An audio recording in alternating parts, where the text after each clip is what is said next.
Yes, boys and girls, junior mafiosos, worldwide, around the world, around the globe. We are all here for one thing: to hear the Don, the man, not the myth, the legend of AJ Bocchini.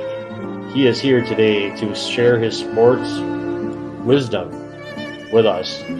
So, with no more further ado, let's give it up for AJ Bocchini. What's up, Zach? How we doing, guys? How we doing, America? Good. You've never looked better. I know I'm sorry about this. I'll figure this out. You will. No But big deal. You can impart the knowledge. It's like you're one of the old timey radio broadcasters. yeah. So we're on radio version today. Imagine that you're Bob Euchre, only that you know something about what you're talking. Yeah, So, right. No, I got you. how I are got you? How was camp today? Good. I was a tournament today. A tournament, a basketball tournament for high schoolers, No, for the youth. the Utes. Like when you Yeah, say Utes, how old AJ? like today I think was like through eighth grade, Okay, and then tomorrow is another boys tournament that might okay, be also through eighth grade. okay. And do the kids come from all over the place, AJ? Are they right from like the These are like Mequon area, or what's going on? for those of you who don't know what AAU is a summer program that you can sign up for, Mm-hmm. where you basically sign up for teams in your area, and then you have to try out for the teams. So kids will try out, like for example, Joe Chapman is the most one of the most or for those who know the Murata family, like the Carly and Cameron and those Mm-hmm. they have their own club team. But Mm-hmm. I work for Joe Chapman, so Okay. so I was working the front desk and working admissions today. So it was exciting. It was fun. Were the kids ramped up Yeah, and amped up? the tournament was exciting. It was over.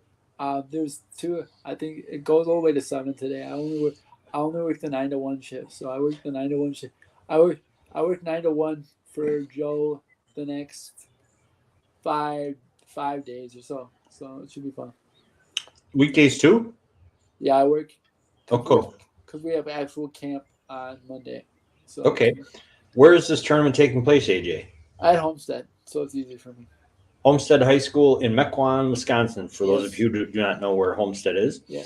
where AJ is an assistant coach on the varsity basketball team as Yeah. well, varsity Yeah. men's basketball team. Yeah. Varsity men's basketball team. Yeah. Mm-hmm. So actually, they're in Kekana this weekend. They played a tournament in Kekana this weekend. How's it going for them? Have you heard?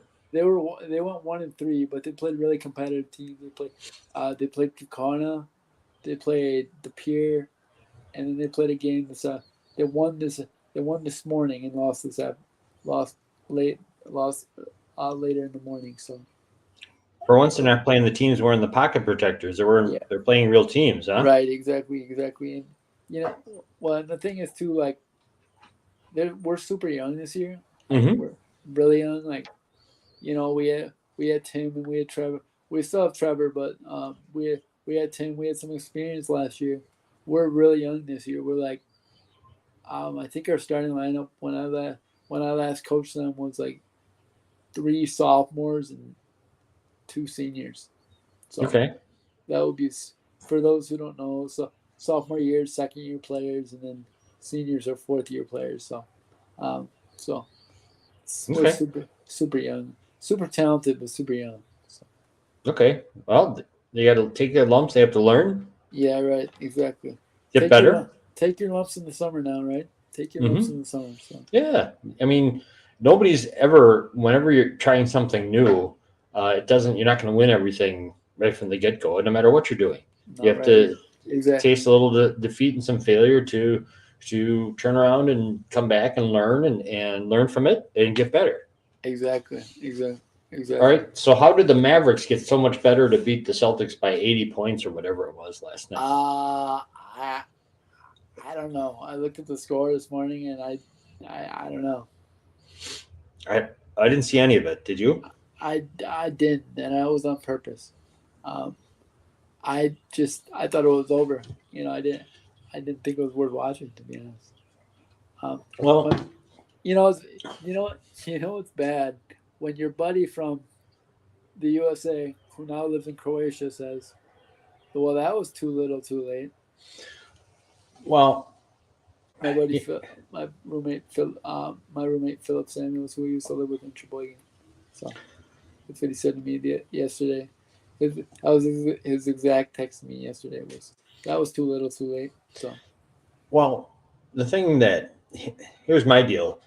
I didn't watch it not because I didn't think they were going to win. I thought they might win one at home, but I don't care for the Mavericks. It's hard to root for the underdog when you don't like them.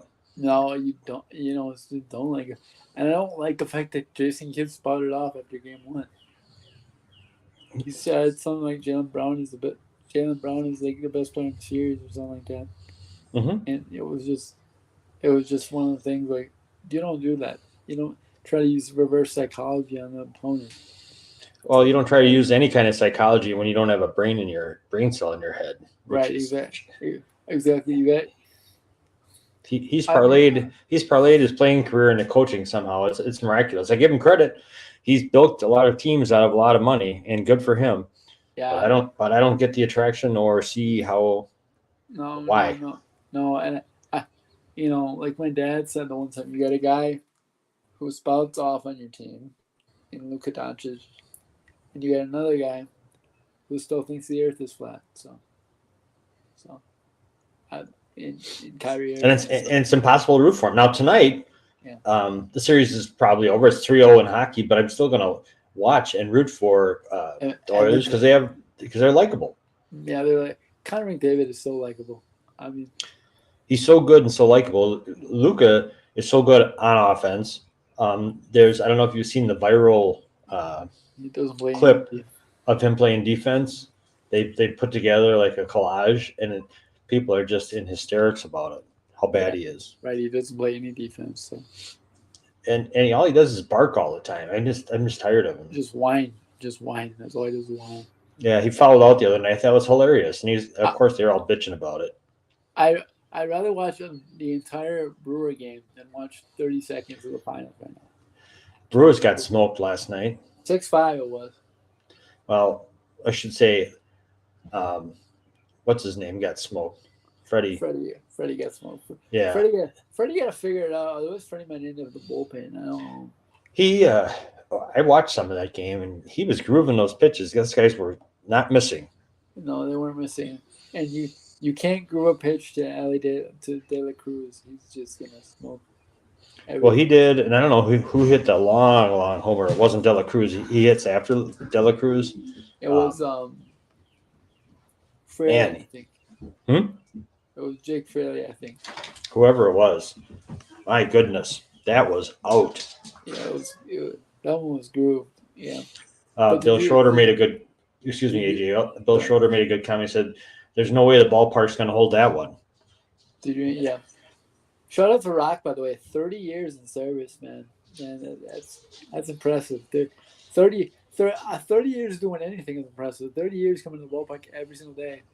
By the way, did you see they had Darren Sutton on because they brought all Rock's all play-by-play announcers back for the third through the seventh. I didn't see Darren Sutton, but I saw Matt Vasgersian. And they said they brought Darren Sutton back, and they said we've dealt with some really lean years, and Sutton said, "Remember that 106 losses?" And I was like, "Why do you have to remind the Brewers that they were once terrible?"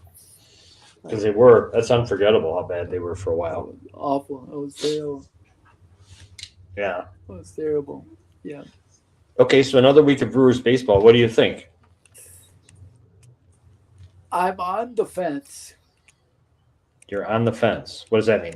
Because I just don't know if they have a healthy enough arms to make it through the season. They don't. They don't. That's the problem. Their bullpen is going to get taxed, which already is taxed. Yeah. And they're going to get unless they get 5-6 innings out of the next 4 or 5 starters, which probably won't happen because Freddie can't make it through. Yeah, This. he's the guy you were counting on. I was counting on. I mean, I always whenever I see that he is um, the pitcher, I think they got a chance to win today. Yeah, right. A good chance. I know. But It's like he can't find the curveball right now, which is kind of. is that what it is? Yeah, yeah. He flips up fastballs, but he can't find any off-speed pitches. Because he throws pretty hard. He threw 98 last night. So that shows you can't just throw hard. You have to be good. Right, exactly. The Brewers are still in first, 5.5 up on the Cardinals, 6 on the Reds. Ooh, the Reds have been their last 10. They're 8-2. Have they won 8 in a row or something? They're 9 they're 9-2 now. Yes. Okay. I'm looking at the standings right now. It says 8. It doesn't matter. They're playing well. Yeah. Yeah. Right. Pirates are 6-4 in their last 10. They're 7 out, and the Cubs are in last at 7.5. So it's all once doubled up on the back end. Yeah. Second through fifth, there's a two game total difference. 2 game cushion. Yeah. All right. You still think Phillies are the team to beat in the National League, AJ? I do. I like Wheeler. They got Wheeler and Nola, so they got what the Brewers kind of could have had last year with Burns and Woodruff, but didn't pan out. Except Burns and Woodruff got hurt. Yeah, right. Exactly. Hello. I said could have had. Yeah. Yeah, could have had. Dodgers are well out in front in the National League West. They're only 15 games above, though, I think. They're 7 games up on San Diego. Yankee. Well, go ahead, Age. I'm sorry. They're only 15 games above 500, though. Okay. The key to the Brewers' success will be avoiding the wild card series again. If they can avoid the wild card series and somehow make it to one of the top 2 records and make it to the division series automatically, I feel more comfortable in the Brewers in a 5-game series than I do in the best of 3. That's just the reality that's just the nature of the beast. I feel more comfortable in a 5-game series than I do in the best of 3. So we'll see. Did they lose in the wild card last year, or did they lose in the? They were the winner. They were the division winner, but they played a best of 3 because they were the 3rd best record.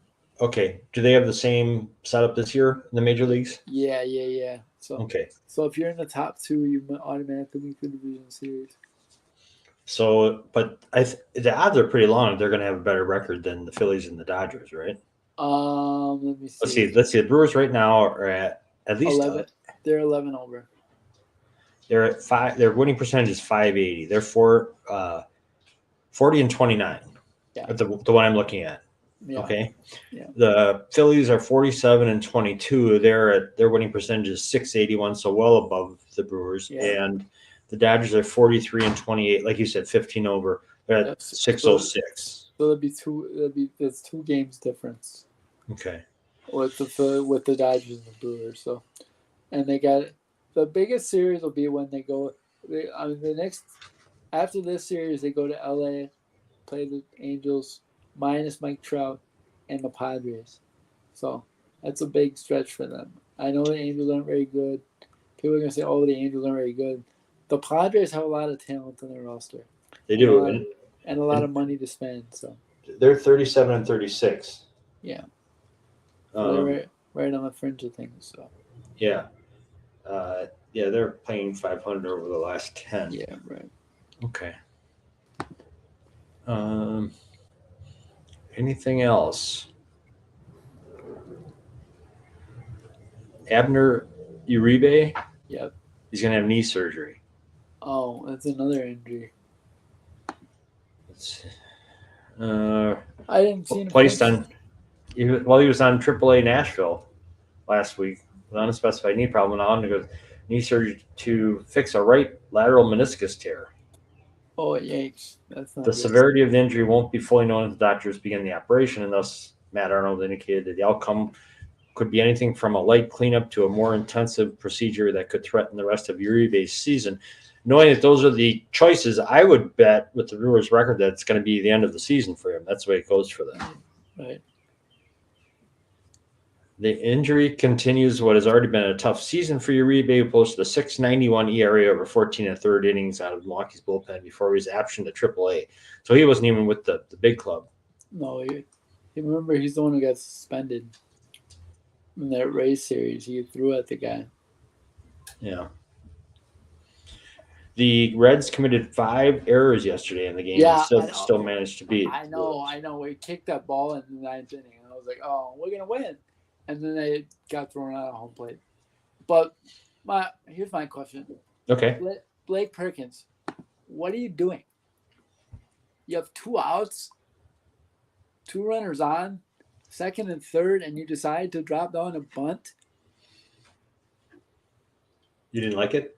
What are you doing? Like 2 outs with the game on the line in the 9th inning, and you pop up a bunt. So you're saying you're not happy with his decision? No, you swing away. You swing away, and if you strike out, so be it. You don't couple. You don't. By the way, the pitcher for the Reds, no disrespect. Whenever you say no disrespect, it's right when you're going to disrespect somebody. So let's hear it. So no disrespect. This dude was not small. So unless he was trying to plan on beating him, well, I mean, you're not going to win a game on a bunt with 2 outs. You're not. You swing away. You win the game. You lose the game. You win the game or you strike out. One of the two. You don't do that. And I love you, Blake. I love your defense. I love your glove. I love your defense. You just don't do that. Especially he's been swinging a hot bat. With 2 outs in the 9th? Seriously. AJ, you sound like an angry old man. Well, first they get thrown out at the plate, which is understandable because he was trying to score the game-time run. And then, well, he wasn't, but Jake Bowers was on the single by Jackson Chiro. That makes more sense to me being aggressive and dropping down a bunt with 2 outs. Just doesn't make any sense. Okay. To lose the games, when you come all the way back, come all the way off the deck, down 6-3 on Rock's big night, you drop down a bunt? No. Makes no sense. All right, are they going to bounce back today? Baseball's a game. Yes. The one good thing about this eternally long, ungodly, unending season that they have, 162 games, is you just got to go get them the next day, which is today. They'll win the series, I think. I really do think they'll win the series. Well, then they have to win today. They'll win today and they'll win tomorrow, and I believe they'll win tomorrow. And I believe in the team. I believe in the crew. Okay, well that's good. You've given me hope, AJ. So it's good. Good. All right. Now that have you gotten all your anger out? Do you feel better? I do feel better. Okay, good. That's why we're here. What else do you want to talk about sports-wise in the world? So I want to talk a little bit about, without naming names or naming discussions. I want to talk about a little bit about NIL. Okay.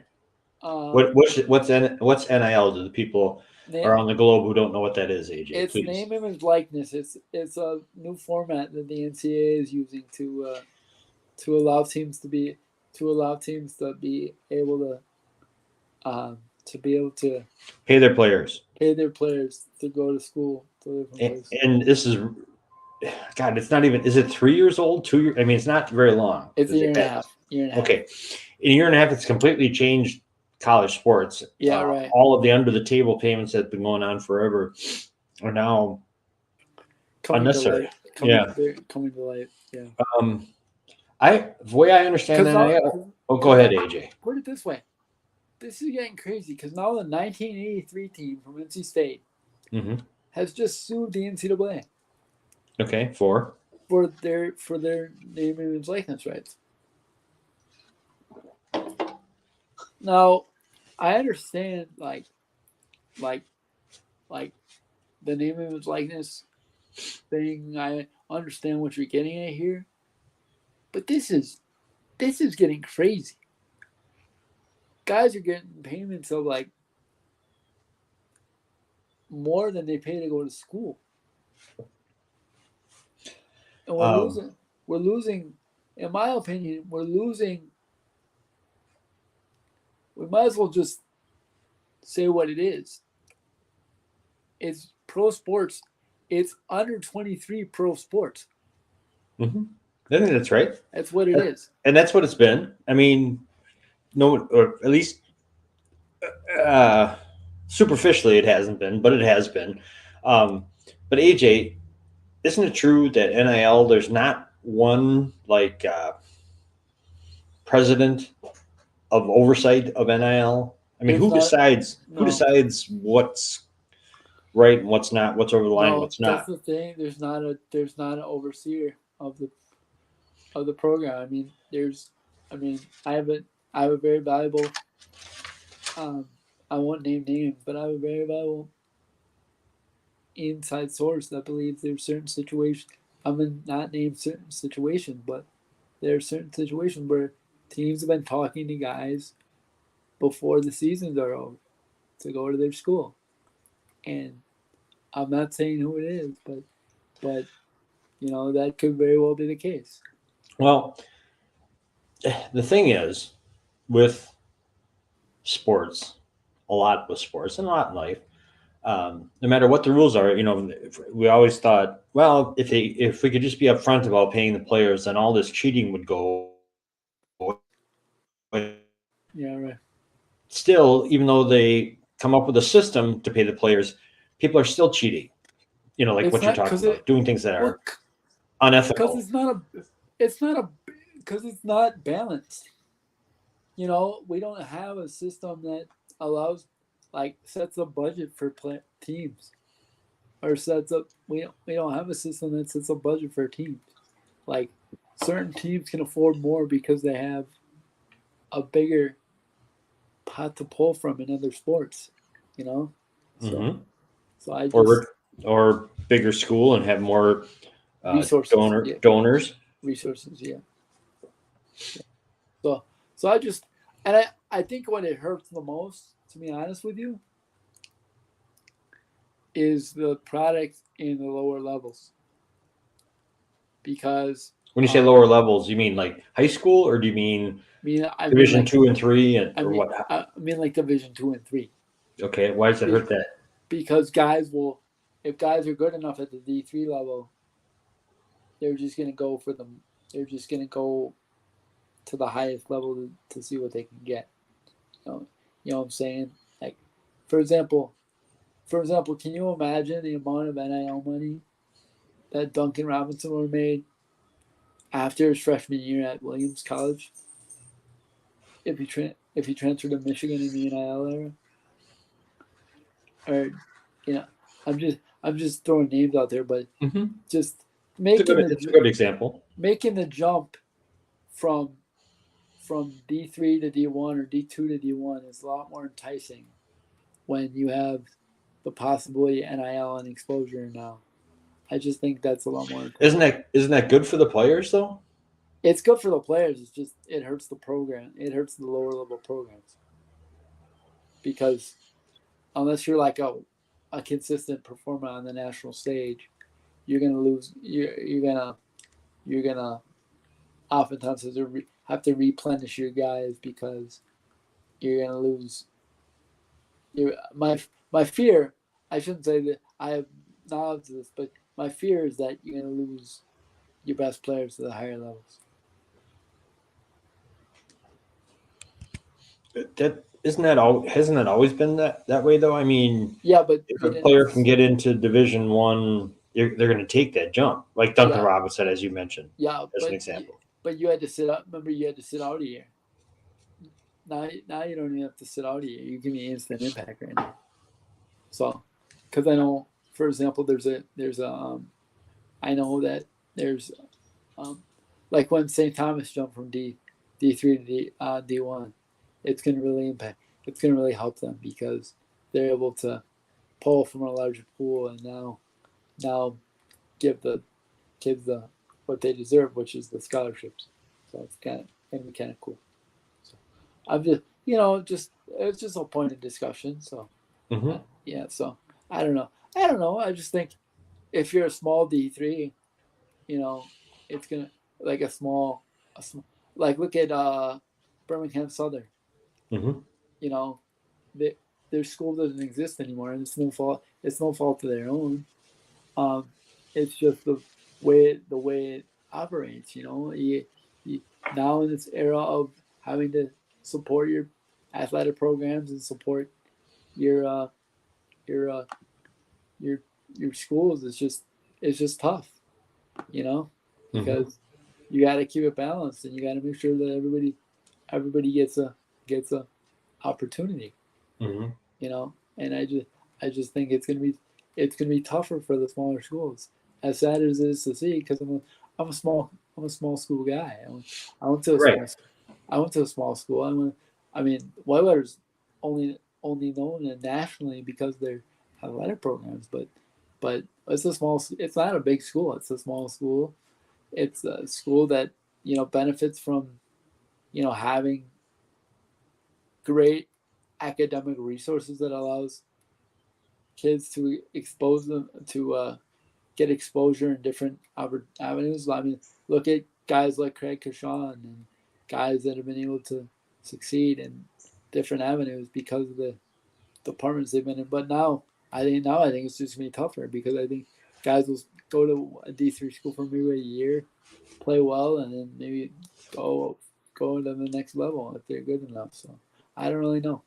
I don't really know where we go from here. Well, That's just my opinion. it feels like crazy times in college because you really don't between all the conference movements and all the player movement. There's no steady ground. There's no way to get your bearings on who you're rooting for or where the players you Yeah. like or Yeah. none of Right. that. I mean, we're at a time where both the teams are moving and the players are moving from the Yeah. teams. Right. Exactly. So Exactly. And I was it, talking to someone today, one of my buddies who I work with, mhm. um, at Chapman, and I was telling him the story of my buddy Tyrese from Wisconsin. He who now plays at Memphis. He's now been at I love Tyrese, but he's been at uh, Texas. He's been at Iowa State. He was at Texas for 2 years, and now he's finishing his career at Memphis. You know, you can't. I don't even know who's on his team. Well, they Like, don't even know him. yeah, I well, mean, none of the Memphis fans do. right, right, exactly, Is exactly, Penny Hardaway still coaching in Memphis? yeah, exactly. That's the draw. Is Penny still coaching there? Hmm. So, but I'm just saying, it's a different game now. It's a different era of sports. It You sure know, it's is. it's it's a. I can understand now why the Sabins of the world and those guys get out because if you're not used to the opportunity, then you're just gonna get frustrated. And football drives everything. That's more evident It really does. It than does. anything else. I mean, as much as you and I and many people love the March Madness and Uh, love women's college basketball, big spectator sports, they're dwarfed by NCAA football. Football, There's yeah. just nothing like it. I mean, put it this way: they just came out with another video game for the Well, first yeah. time in 10 years. So there's NCAA football and there's NFL at both levels of both collegiate sports and pro sports. Those are the two by far. I mean, the number 10 top rated shows of the year of any kind of show, like 9 of them are football. College, It's NFL. college game days ratings are now through the roof. Just So for example, the question is, will all this movement of both teams and players catch up to college football and make it impossible for fans to embrace and track and they just throw their hands up and say, "I don't get it anymore. I'm out." I don't think so because and as a Wisconsin fan, I can't even say that like be a negative Nelly anymore because 3 years ago before NIL, I don't think we really gotten guys like you know T.Y. Hilton's son just committed to Wisconsin. That would have never happened 3 years ago. And well, as good as that sounds, like it could be another AJ store where they commit. You Yeah. know, oh, this is great. We'll wait till next year. Well, he's yeah. gone. Do you know the funny story about Store that I heard? You know that Store has been to 7 schools in 7 years? No. He's been to 7 schools in 7 years. Popular. That includes high school. Wow. That's a lot. That's a lot of movement. That's not a lot of comfortability. If I'm just gonna throw that out there, and I'm not gonna post this episode because I don't want to insult people, but that ain't right. Oh, to go to 7 school you're not insulting people. Yeah, but you should post it. I mean, we're just talking. I mean, this is what's going on in the world right now. It ain't right, man. I mean, seven schools in 7 years, and you I don't know where to go, but you put for my whole thing on Thor, and I'm gonna go on and rant for a little bit. My whole thing is you put your name in the portal. Right? I get that. I understand that. But then you put your name in the draft as well. Like, either one or the other, buddy. What do you want to do? Like, that's my thing. It's like, well, what do you? How old is Star? He's 23. He's a senior. He's old. He's old for college basketball these days. Yeah. Will he be a pro? I think if he was a pro prospect, to be honest with you, I think if he was a pro prospect, they would have beaten James Manis. But he didn't really carry the load like I thought he would. Well, yeah, when they needed him in the tournament, he didn't. He wasn't there. No. But here's my thing. It's like this era of NIL is going to disrupt one thing, and that word is continuity. Your continuity of your rosters, knowing guys for 3 to 4 years, getting to know guys, building relationships in college sports is done. I'm sorry to say it, but it's done. It's unless you're at a school where you know you're going to be there for 3 to 4 years, it's done. It's like the relation. I mean, I know we talked about this, Jack. The reason I've been able to be successful is the relationships I've been able to build.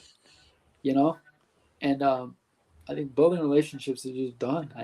I just think it's going to be all about the money, all about where you can go, and I just think it's going to be hard in the future. So I don't know. I'm not trying to get on a high horse or say it was better when I played, but it was definitely different. Okay, fair enough. Yeah. I think you should post this episode. You make some really good points, and yeah, I'm going to. And for the America, if you can't see me, it's because my camera is defaulting to some weird setting. So I really couldn't fix it before the show. So you'll figure it out. Yeah. All right. Anything else in the world of sports before we get to AJ's advice? No. Okay. No. I feel like we've just kind of been in the territory of AJ's advice, but this is a bonus AJ's advice of words of wisdom that originate from AJ's thought in sports, but apply extremely well to all facets of life. And AJ, what is AJ's advice for this Saturday, June 15th? We're midway through June, if you can believe it. I know, it's crazy. I would like to say my words of wisdom, and this comes from what I saw today. Use sports, AAU, for one thing. You mean AAU? You don't mean AU? I mean AAU. Okay, go ahead. AAU starting at age 9, because I saw somebody walk in and say, "I'm here to coach U9." AAU. Mm-hmm. It's a bit much. There's nothing wrong with it, but it's not. You should still play for like the fun of the game then. What's the point of AAU at AJ? What's the point of AAU, AJ? I mean, what's the goal? I'm not being a smart guy. What's the goal of AAU? The goal of AAU is for exposure for college coaches. Okay. All right. I think that's the ultimate goal, is the exposure for college coaches. But my whole thing is AAU should really start, if you're gonna start AAU, a summer league program. Let's just call it like it is. Yeah. If you're gonna start a summer league program and you want to see your kids get seen, don't start them at 8. They don't know any better. Start them in the 7th grade if you want to get them seen. That's still too early. No. I mean 7th or 8th grade. I mean, kids change so much from I know. That's the age. That's the whole point. That's the reason I say 7th grade, is because you can see their development. Okay. You can see their jump, their growth from 7th to 8th to 9th, and this whole, let's offer a kid a 2020, let's offer a 2030 kid a scholarship in the 6th grade. That's a little ridiculous too. But that's just me. So my whole thing is, let the kids enjoy the fun of playing in the tournaments, and enjoy. Don't put too much pressure on them, and just don't put too much pressure on them. Let them enjoy it for a little bit, and go from there. If you want your kid to be seen, wait till he gets older. Don't say, "Oh, my kid is gonna be the next so and so." He's probably not gonna be the next so and so. Just let him enjoy it. Let him enjoy the sport. And that goes for boys and girls, right? Yeah. So just let he or she enjoy their sport. And please, as we've talked about, Jack, please, parents, put your kid in multiple sports. Please. Amen, brother. Because if you do, they can build different relationships and build those relationships through time. And then not be as caught up in, I have to be doing basketball all the time, or I have to be doing soccer all the time. Because then they're going to get worn out. And that's no fun for anybody. Because you want your kid to be in. My whole thing about being in sports was I wanted to play sports as long as I could. And that ended for me in middle school. But I was able to stay in sports because I built relationships with coaches and be able to be a part of coaching staffs and stuff like that. So yeah. So I just think that it's a part of, you just let the kids grow and develop and grow at their own pace. Don't push them as much. I mean, you can push them when they get older, but push them only to the extent that they can handle. And that's the thing that I want to go. That's my advice for today. So okay, sounds good. I mean, I've never been a fan of focusing on one sport. It for many reasons. What you say is great. Was Margot in 2 sports? Oh yeah, she was in tennis and basketball. Oh, good. Yep, and like you said about building relationships. Also, it's hard on their bodies when they just do the same thing over and over and over. Because of muscle groups, yeah. And I don't know how many knee injuries do we hear about in soccer? Because soccer is really hard on knees, through the years. The pounding, yeah. If kids escape through high school without having a torn ACL, they've really accomplished something. And the thing about it too is an interesting thing is, you think about it, with all everything used to be grass on, like. Think about it. Everything used to be grass on fields and stuff. All these fields are basically made of synthetic concrete, which is known as turf. Mm-hmm. And that's why you have all these knee injuries, is because you have these fields don't even give anymore. So I'm off my high horse for this. All right. Well, you've been up on that high horse a lot, AJ.